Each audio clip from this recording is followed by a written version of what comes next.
Hello, this is Keith at K&K Gardens. It's December 5th, 2015, and we have everything tucked away for the winter. We're hoping winter really doesn't come. The weather we're having right now is just perfect. There's nothing wrong with it. Everything is kind of shut down. You can see I have a pump circulating the water in the large pond where the soon-to-be 14-year-old fish are. There's a heater in there as well. I just use a cattle tank heater. It keeps the water open and allows us to feed the fish in the winter if we need to. Normally they just kind of go dormant on the bottom of the pond, but here's the gift house. This is where the perennials are usually at. You can see all the empty benches. And then here's where the trees would normally be at. You can see we have the irrigation lines all tied up so that they drain out and don't freeze. And we'll show you, this is where the fruit trees are normally at. There's one cold frame that we have all the trees and shrubs and perennials in.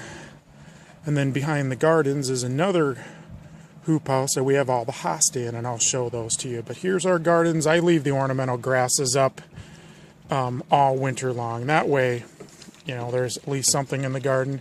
We haven't cleaned anything, and normally I don't until springtime. Okay, it's kind of loud because the fans are running, but this is one of the hoop houses that we put all the hosta in. And Andrew, will you lift up the white thing so we can see the plants? Just lift that up. Lift it up high enough so that we can see the plants. There's all the hosta under there. This thing has about 4,500 hosta, I believe. You can see they're all dormant. They're not frozen because it's been in the 40s. You can put it down, Andrew. Oh, where did Andrew go? Put it down.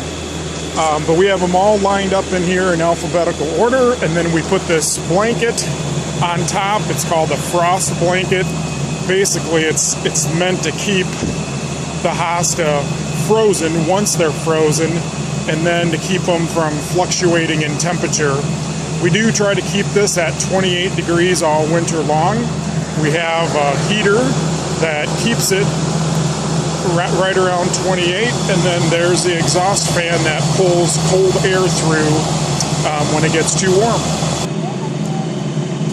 This is the outside of the hosta house, and it's hard to tell, but we do have 2 layers of poly or plastic on this house. The bottom layer is clear and the top layer is white, and then this thing right here that you can't see, but that is kind of an industrial blow dryer, and that blows air in between the 2 layers of plastic, and it's kind of it's insulation because it puts warmer air in there, and then it also keeps the plastic tight so it doesn't whip in the wind.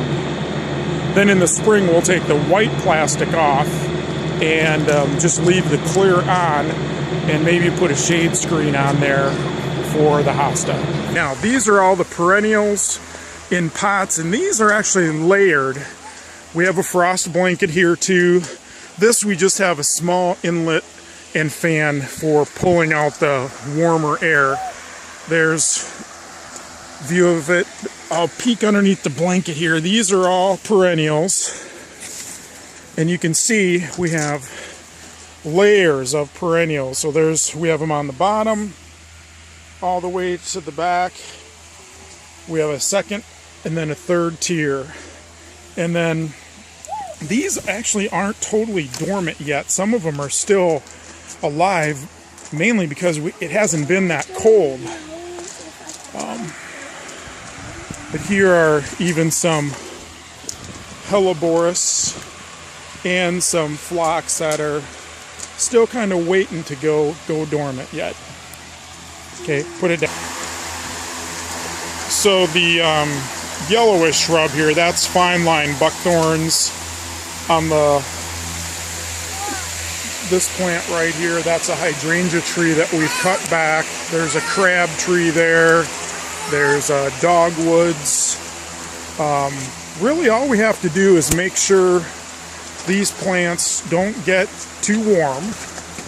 And we don't really have to water perennial or trees and shrubs, but perennials we do.